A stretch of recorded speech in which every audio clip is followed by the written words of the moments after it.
Good afternoon, ladies and gentlemen. My name is Dr. John Belkowitz, And I'm Dr. David Harris. and we're from Intelligent Concrete here in Kauai, Hawaii. If only. If only. We're in Denver, Colorado, which is equally as beautiful. Yeah, it's not bad. Not bad. At the ASTM convention. Is that what this is called? That's what it's called. It's, committee meeting week.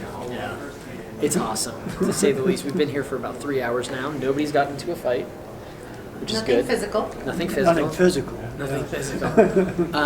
But the video that we wanted to toss out today is, how do you write an ASTM? I'm not talking about the parliamentary U's and commas and elucidating. I'm talking about actually authoring, like typing it out.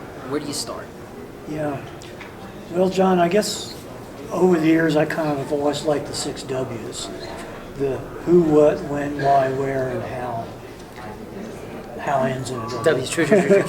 Tricked you there for a second. You did. So I guess, we start with why. We start with the rationale. Why exactly is this needed? Why exactly do people need it? And I find that if the rationale just doesn't come out, then maybe you shouldn't be writing an ASTM to begin with. Yeah, I think that goes to the who. Who's your audience? Who's going to be using this?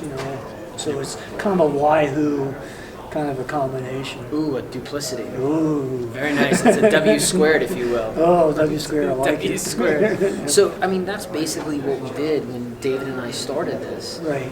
We wrote the rationale. And my chin, but they're having a meeting in there. And this lady's going to yell at us.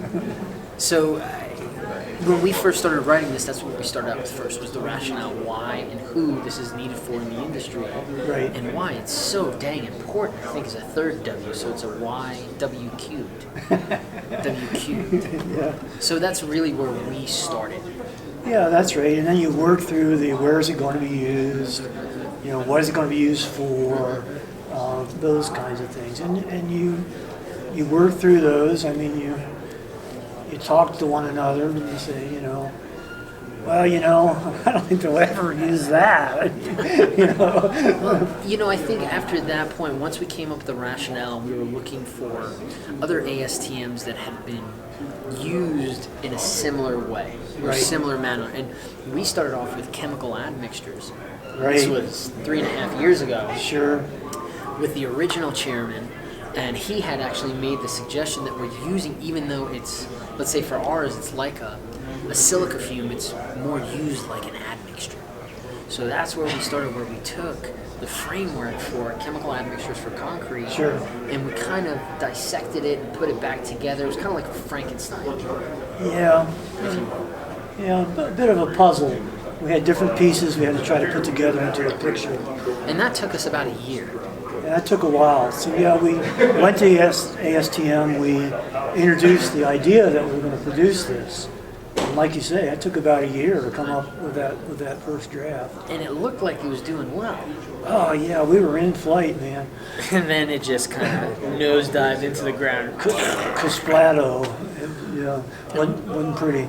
But then what came out of that fire, that phoenix that rose from the proverbial ashes, was our second attempt. Because one thing that I've learned about ASTM, if it really matters, you won't have to create the environment for perseverance, for persistence, because the environment is already there. The industry needs this product. The industry is already using this product. So creating a second version, a second type, was just, but it was easy to do.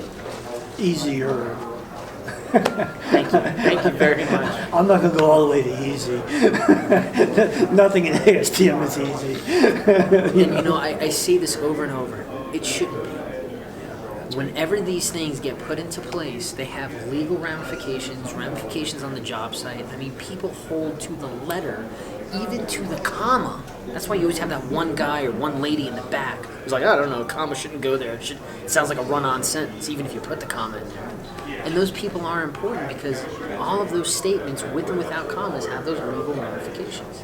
And clarity is of absolute importance. Oh, yeah. You can't have something that isn't clear, doesn't make sense. When you're sitting in the witness chair in court and they say, did you? And you say, here it is. I did it just like this. That's the most important Well, thing. there's too many of those ASTMs already. Well, that's what I was just going to say, that there are too many ASTMs out there that even when you read them under a microscope, and I'm trying to be nice here, they're freaking impossible to understand. And there's so much, it doesn't seem like leniency, but there's so much wiggle room for interpretation. You know, most of the ones we use are pretty specific. I think the CO9s, the concretes and aggregates, are pretty good. When in Rome, agree to disagree. I don't know, I think that there's a few of them, like the chemical shrinkage and the C150, C156. That one, there's a lot of wiggle room. And hey, listen, maybe that's how we were supposed to be designed. You know, that's the way it is, but... It's a difficult standard. It's difficult to follow, but it's not unclear. No, I didn't say unclear. I said there's room for interpretation. Yeah. When in Rome. When in Rome.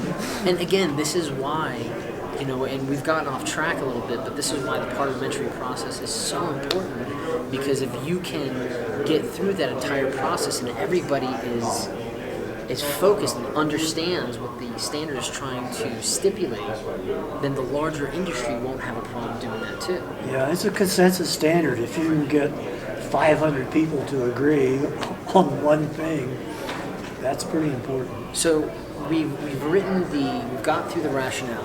We've gotten through the first attempt. The first attempt after a year and editing and balloting was chopped and axed, and then we had to do a second one. So the second one we've done, and now it comes to the point where you have the 400 or 200 comments or negatives. And again, these are peers. You know, one of the folks who's helping us out is, an awarded member of our industry, and thank God that he's spending the time. Again, I don't know if David said this, but nobody in our circle really gets paid to do this. We're all volunteering. That's right. So now what we have to do is take the time to go through his volunteered time in his 400? We're talking about the most recent? Yes. Yeah, pretty close. About 368, I think it was. 368 negatives, and try, because when you create these things, you attach. It's like you're creating something, so you're attached to it, and somebody tells you, hey, this sucks, and here's 368 reasons why, and look, 100 of them are editorial. Yeah, quite a few. Probably, in fairness, an accept probably took care of 230 of them. So we got 138 that are negatives that you suck at writing an ASTM, and you have to. What? No, it isn't, but that's what you feel when you see this. And a lot of people who work on this are professors, and they forget that human element, that they're talking to a human. They feel like they're talking to a paper. So the human element is kind of thrown away. So you have to get past that ego and recognize that the people who are giving you these suggestions are your peers, and they're doing it for your own good. And the standard's own good, too. No question about it.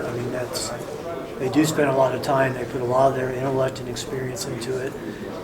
Larry Sutter, you're freaking awesome. We appreciate you, man. Seriously. Yeah, we really do. He's been a huge help.